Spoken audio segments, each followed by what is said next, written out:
And they made a big border, like a wall, around the hill, so that all the water on the top cannot touch us, and any water that comes from the sides cannot get in. So everyone, please come. This is a beautiful place. Bring your valuables, bring your cows, bring your families. We will have a wonderful festival over Govardhan Hill, and we will be happy. Have no fear. Giriraj has come to protect us.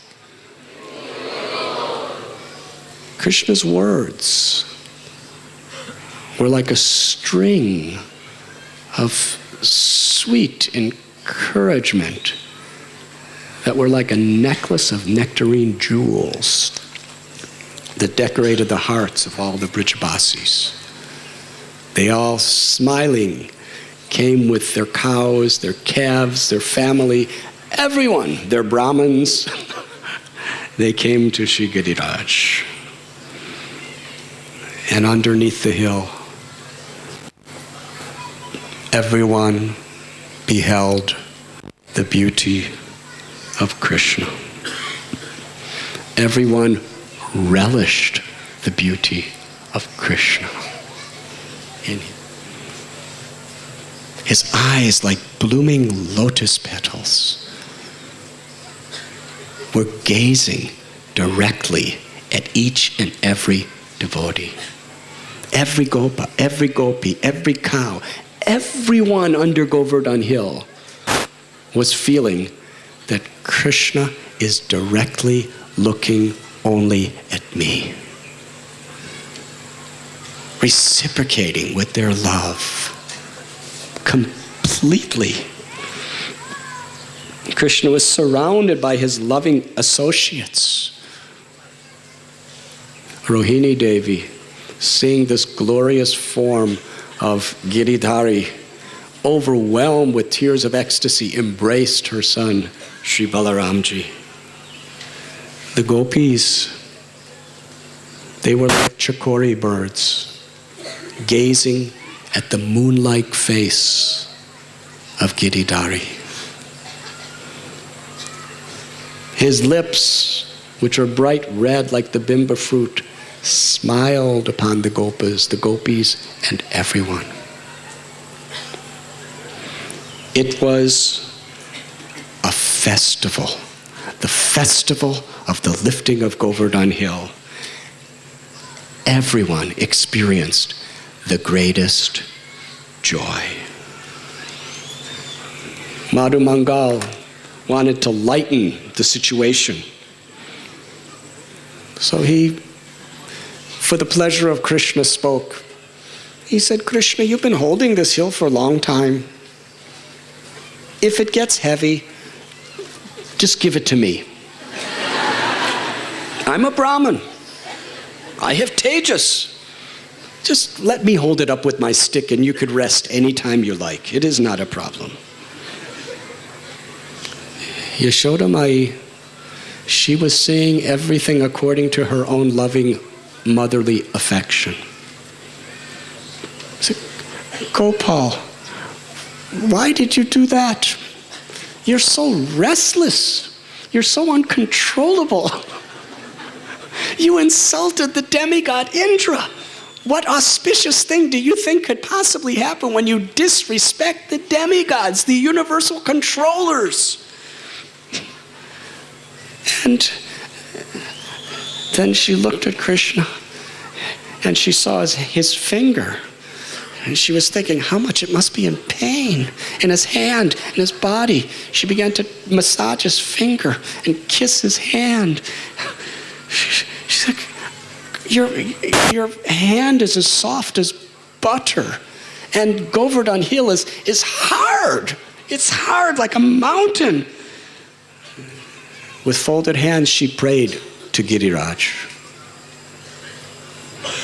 She said, Oh Giriraj, please show your compassion upon me. If you really are some kind of a god or demigod or some great personality, please grant me one benediction. That you will be very soft and very light on the finger of my Gopal. Madhu Mangal, he said, don't speak like this, Mataji. Krishna's not in any distress. And he has done such a good thing. If he didn't make Indra so angry like he did, we wouldn't be able to enjoy this nectarine festival of seeing the form of Giridhari. Yashodamai said, how can you say that holding up a gigantic mountain for a 7-year-old child is something very sweet? Look at my child. His curling black hair, which is circling his beautiful moon-like face, is dripping with perspiration drops. And look at his face is pale. It looks like a lotus flower that has been wilted by snow. How can a mother's heart possibly tolerate seeing her child in this way? Krishna wanted to encourage her. He said, Mother, it's not like that. I'm having fun. Giriraj, he is so light because he's pleased with us for worshiping him and abandon all varieties of religion just to worship him. He's protecting us effortlessly. I'm not even holding him. He's just balancing. Yashodamai said, if you want me to believe what you're saying, then let Govardhan give up the association of your finger and start flying around in the air. Otherwise, how can I believe what you're speaking? Madhu Mangal, he said, Yashoda, Mai, don't you understand? Krishna's not even doing it. I have chanted my Brahman mantras, and that is what is holding up this mountain. Krishna is just having a fun time. Yashodamai said, why are you speaking this nonsense? My son is in this predicament and you're talking these things. And Nanda Maharaj said, Yashodamai, don't chastise Madhu Mangal. Krishna's in a very difficult situation. His friend's trying to encourage him. Let him encourage him.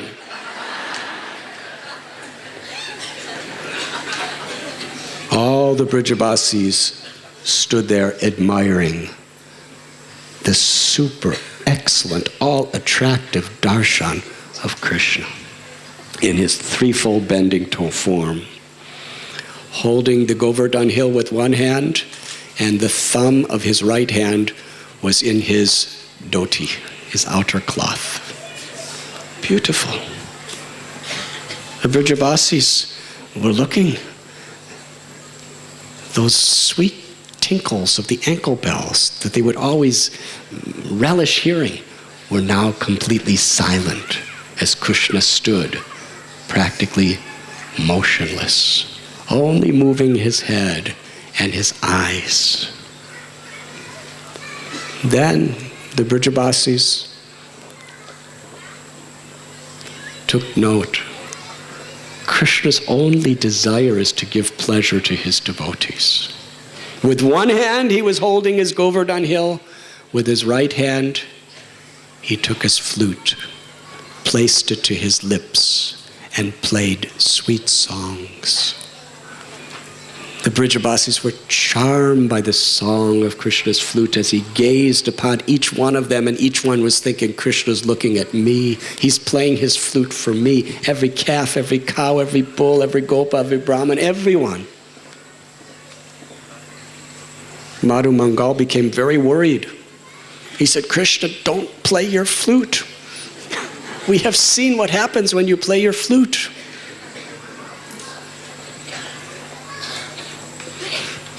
Rivers become immovable, like stone. And the sweet sound of your flute is so nectarine that we have seen how it makes stone melt. This beautiful song is going to make Govardhan melt in ecstasy. And if Govardhan melts in ecstasy, we'll all be destroyed.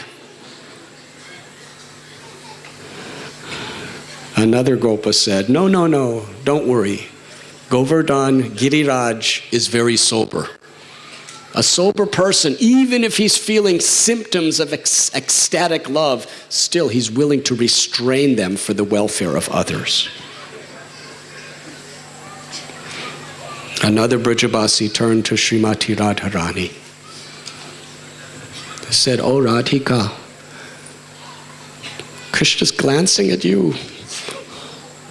Please don't move your eyebrow. Because your eyebrow is like the bow of Cupid.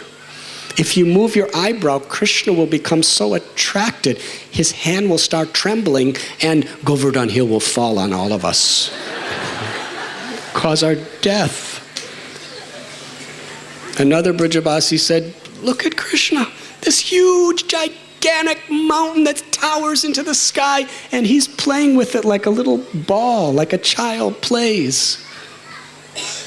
But his loving glances were enrapturing the hearts of everyone.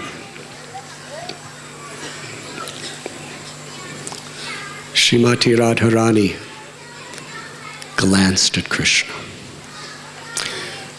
Krishna became so attracted by his beauty, by her beauty, his Hladini Shakti. The source of all of his pleasure is ultimately Sri Radharani. Gazing upon her and experiencing her love, his arm trembled in ecstasy, and the whole Govardhan Hill started shaking. This caused a great commotion. The Gopas, headed by Nanda Maharaj, the elder Gopas, they were thinking, Krishna's getting tired, the Govardhan Hill is falling, and they all picked up their sticks and put it under Govardhan Hill like this. They were thinking they were holding it up. Madhu Mangal and the Gopas were saying, "What are you doing scratching the bottom of the hill? You think Krishna's doing? He's just trembling because of the beauty of Radharani. Why do you think you have to do this?" And Krishna told the cowherd boys, he said, "They love me with parental affection. They're offering their love in the form of helping me to hold the hill. Don't discourage them. Please don't discourage them." Yashoda Mai, she turned to Krishna. She was always looking at Krishna. "Krishna, the whole day has gone by, and your belly is sunk due to hunger, and you've lost your luster, and your lotus face is wilted because you haven't eaten anything all day. Look at the cows. The cows will not even graze in the grass until you eat. And all of your Gopa friends, they won't eat anything either until you eat. So please, I have made some nice, soft cakes made out of cream and milk. Please take the flute out of your mouth and eat these cakes." Krishna said, "I am not hungry and I am not tired, but it is proper for me to respect and honor the will of my superiors. So you can give me the cakes." Madhu Mangal was very happy with that. They all started eating cakes cooked by Yashoda Mai. Meanwhile, outside of this most glorious interaction of divine love between Krishna and all his devotees, Indra and the Samvartaka clouds were just attacking with massive lightning, massive thunderbolts, massive thunder, and torrents, columns and columns of downpour rain. But for Giriraj, because he was energized by Krishna's fingertip, he was totally transcendental. All the washing, actually, it was like he was getting a nice Abhishekam. Very pleasant Abhishekam. He was just shining brighter and brighter and brighter with all the water that was pouring on him. And this was really outraging Indra. Days passed. Samvartaka clouds, all of their strength, Can you imagine? With the same power and the same volumes of water, that they would inundate the entire universe up to Swargaloka. They were aiming all that at Braj Bhumi. And yet, Krishna and his friends were all laughing, smiling, and having a wonderful time, and Govardhan Hill was shining. The Samvartaka clouds became utterly exhausted. They ran back to Indra, fell at his feet, and said, "There's nothing we can do." Indra became more furious. "Go back, destroy them." Then he personally got in his elephant carrier with thunderbolts in his hands, and he, with the Samvartaka clouds, attacked Govardhan Hill. Their first strategy is the greatest cyclones, hurricanes, tornadoes that the worlds have ever seen coming from the Samvartaka clouds, put all their energy into creating winds that would blow Giriraj off the fingertip of Krishna. Such winds were blowing and blowing and blowing and blowing and blowing. And Krishna was smiling. They couldn't move Giriraj. While there was dark cloud showering rain, thunder, and lightning with rainbows all over the place on top of Govardhan Hill, would you like to hear what was happening under Govardhan Hill? There was another storm. Krishna's body was like a beautiful monsoon rain cloud. And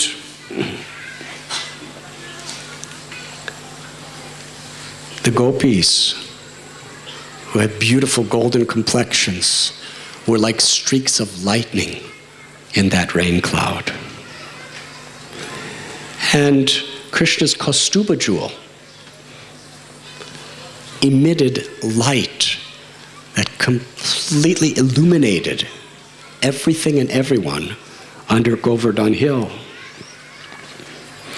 And by his glance, by Giridhari's loving glance, he showered torrents of rain of his grace and love upon everyone.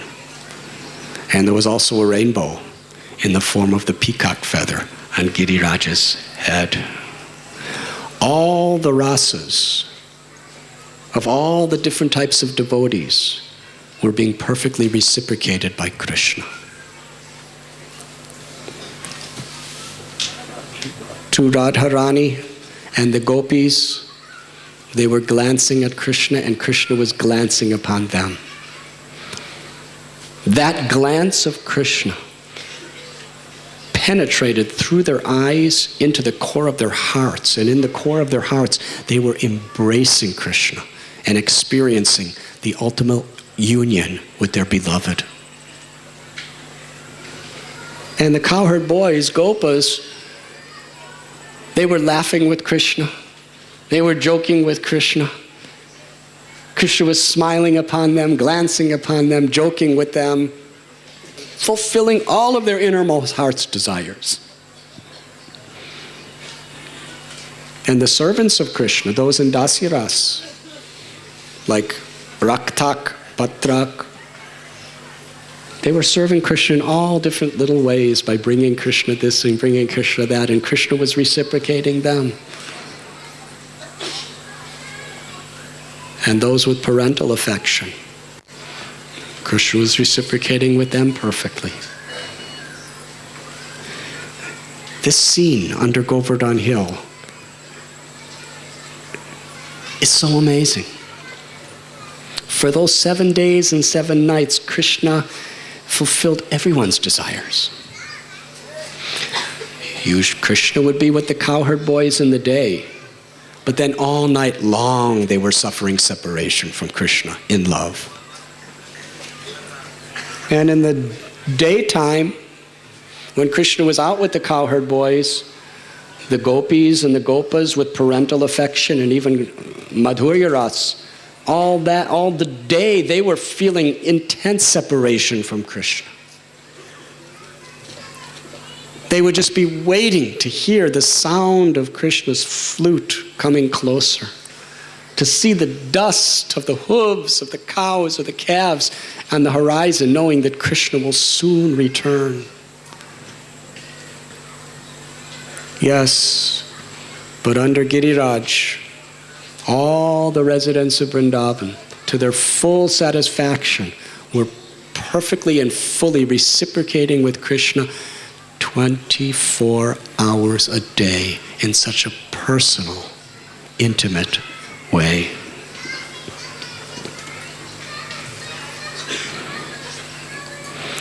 Yashoda Mai, she made some tambula. She said, Krishna, please, Gopal, you must eat something more. Many days have gone by. Krishna was smiling. She gave it to Subal and said, if you eat this, then I can feed it to all the other devotees and they will all be happy. Krishna accepted for the pleasure of all the devotees. 7 days and 7 nights passed. Not a single particle of dust was moved by Indra's wrath. Amazing. Govardhan Hill had millions of trees with billions of leaves on the trees. With all the power of Indra and the Samvartaka clouds, they could not remove a single leaf from a single tree of Giriraj.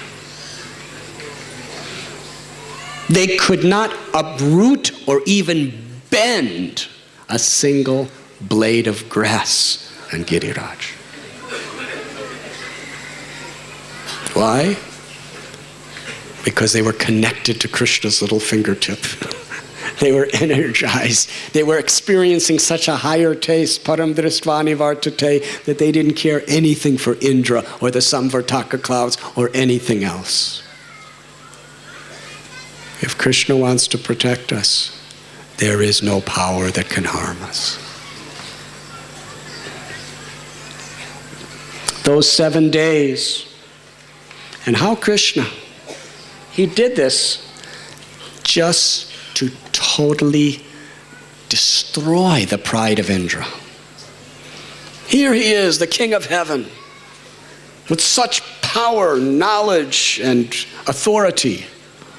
But with all of his strength, he could not even remove a leaf from a tree in 7 days.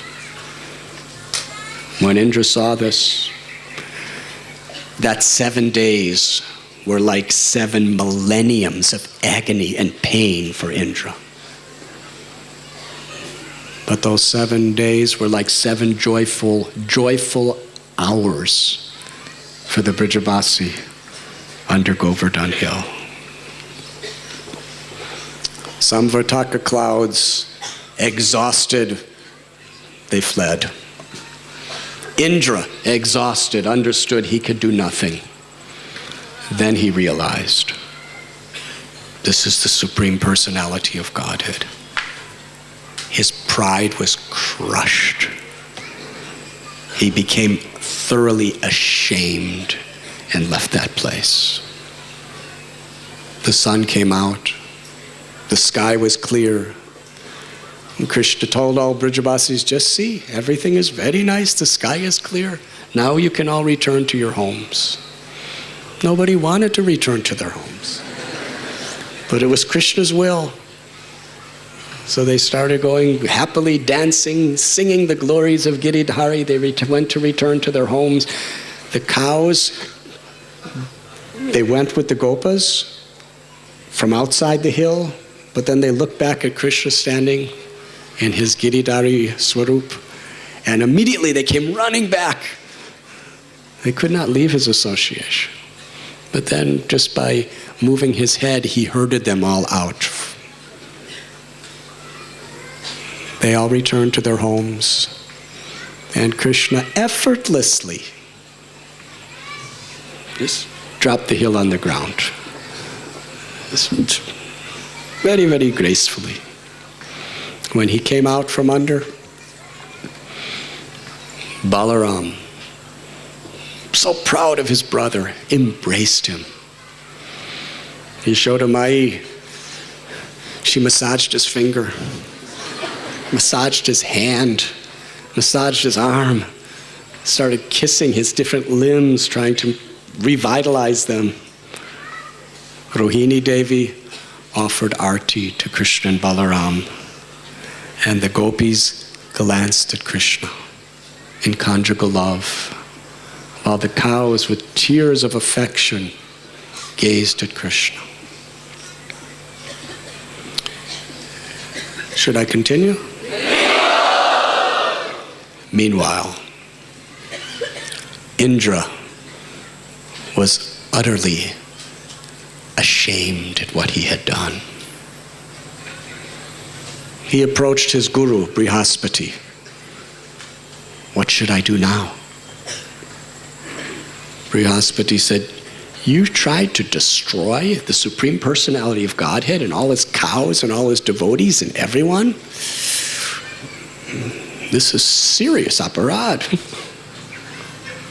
You cannot approach Krishna directly when you make such an aparad.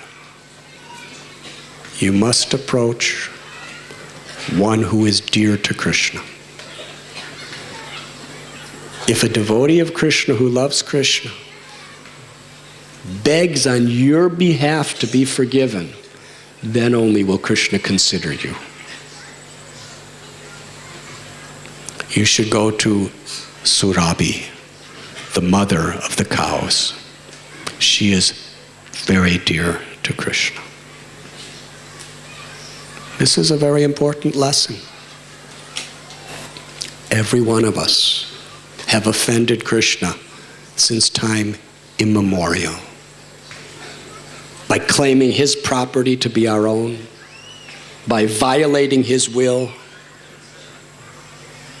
by enjoying that which is meant for his enjoyment, by offending so many other living beings who are part and parcel of him. Therefore, no one can approach Krishna directly. It is a universal principle. We must approach the Lord through his devotee. This is a universal principle. In the Christian faith, they believe you can only approach God through the Son, through the Guru. Tad vijnanartham sugurum evi abhigachet. The Vedas are only revealed to us by the grace of Guru. And Krishna tells us in Gita, Tad vidi pranipatena pariprashnena sevaya upadekshanti te jnanam jnaninastatva darshana. If you want to know the truth, and who is the truth? He is the absolute truth. If you want to know the truth, you must approach Guru, inquire submissively, and render service. In this way, the self-realized soul can impart knowledge to you. Narottam Das Thakur has prayed, Chadiya Vaishnava Seva Nistarapaye Chikeba, that no one has ever understood Krishna without service to the Vaishnavas, without receiving the blessings of the Vaishnavas. When the great souls appeal to Krishna on our behalf, then only does Krishna accept our worship. When we're offering bhoga or offering arti, first we take the blessings of the spiritual master and the great Vaishnavas and Parampara. When we receive their blessings, then we're not offering anymore.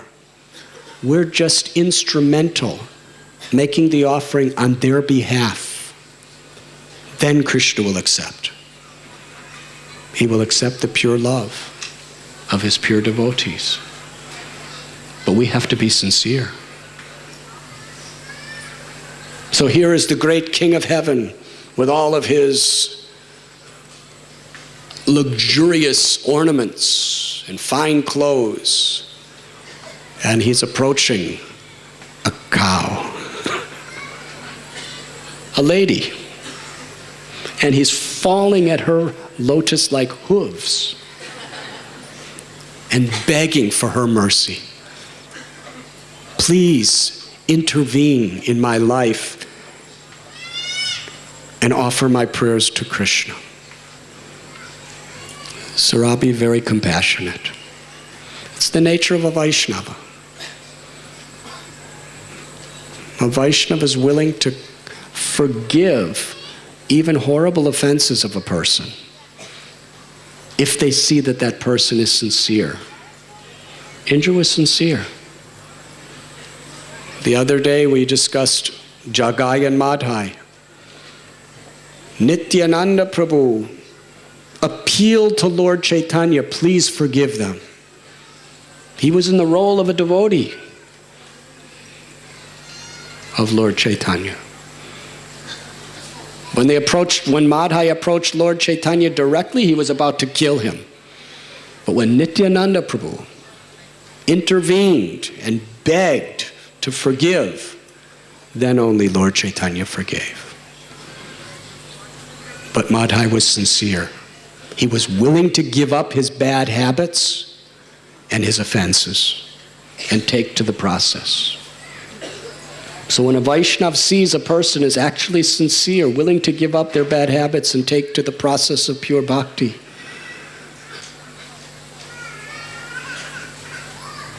then they pray on behalf of that person. Devotees ask Prabhupada, what was our qualification to receive Krishna consciousness? Prabhupada said, you had no qualification. I made your qualification. He intervened in our life. He forgave us and connected us to Krishna. So on Govardhan Parikrama there is a place called Surabi Kund. Krishna happened to just be walking alone by his own independent will, just to see how everything in Vrindavan was after this devastating rainfall. And there Surabi approached Lord Krishna and begged him. Indra is very ashamed at what he has done. He's very sincerely repentant. Please forgive him. Krishna would not even look at Indra until Surabi intervened. Then Krishna looked upon Indra. And Indra offered his prayers. Essentially what he said is, this was all your mercy. Because of my false pride, my devotion to you was ruined, and you protected me.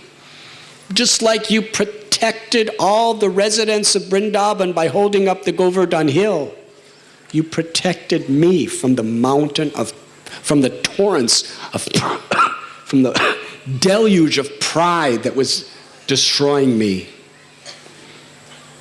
Now I know that you are the doer, that you are the Lord, that you are the enjoyer, and I am always your servant. Krishna forgave Indra. Yes, I did this. Krishna did that whole thing because he loved Indra. We should all take this very seriously. Indra's a great devotee. We're very small devotees.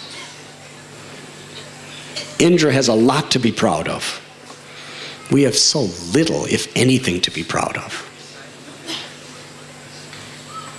But Krishna does not tolerate false pride. And if we don't give it up ourselves, if we are sincere, Krishna will smash that pride. If we're not sincere, he will allow that pride to destroy us. And in the end, we'll learn a good lesson. Trinadapi sunichena taror iba sihishnuna. Amanina mana dena kirtaniya sada hari. The special formula for love of God, Srila Prabhupada said.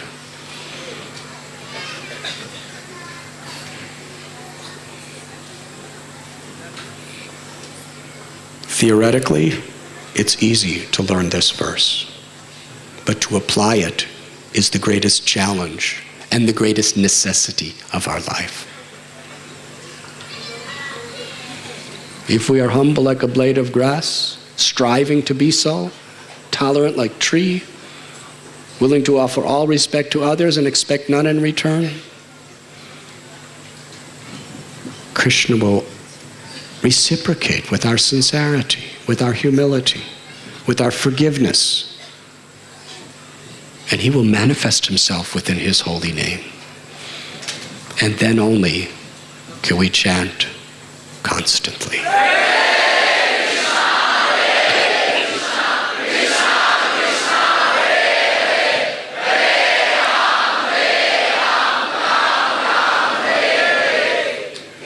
Indra said, Krishna, you are the real Indra.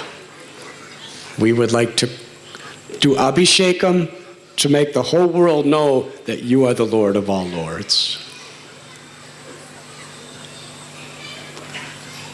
Airavata, the elephant carrier of Indra, brought water from the Akash Ganga, the celestial Ganges in the heavenly worlds, and filled a kund called Airavata Kund.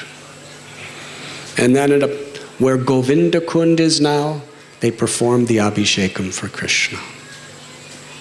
And all demigods, Brahma, Shiva, Indra, Vayu, Agni, the wives of the great sages themselves, they all assembled,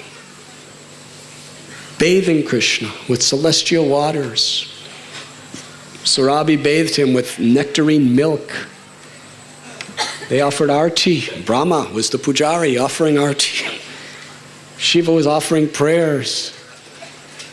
Anantashesha came to make an umbrella over Krishna. It was a glorious ceremony where Krishna was proclaimed by all the devatas to be the supreme Indra, the supreme Lord of all lords.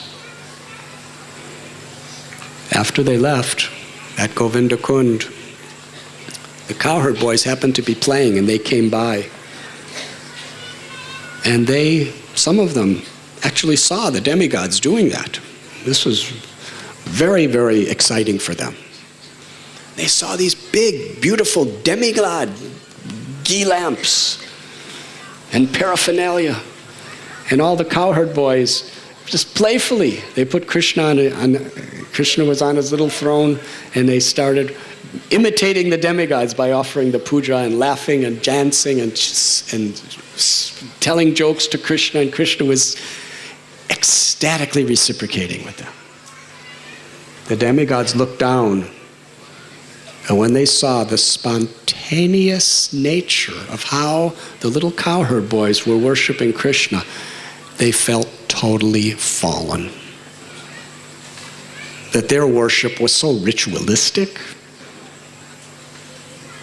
Compared to the cowherd boys, their artis had no devotion whatsoever. And they looked at Krishna's face, how pleased he was with them, and they remembered how pleased he was with him. And they were praying, if only someday we can have the love for Krishna like these little cowherd boys.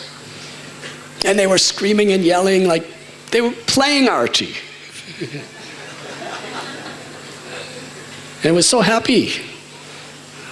The Brijabasis, Nanda Maharaj, Yashoda Mai, they came. What's happening? Where did these big chamaras and these big golden paraphernalia, where did this come from? Madhu Mangal said, you won't believe what we saw. We saw somebody with 4 heads bowing down to Krishna. Then we saw someone with 5 mouths praying to Krishna. Then we saw this serpent with many heads over Krishna, chanting his glories. Then you know what we saw? We saw a talking cow. who was offering prayers to Krishna and bathing him with the milk. Yashodananda, the cowherd man, said, "Oh, how can we believe these small children, whatever they say? So much imagination. But maybe Krishna, maybe it is."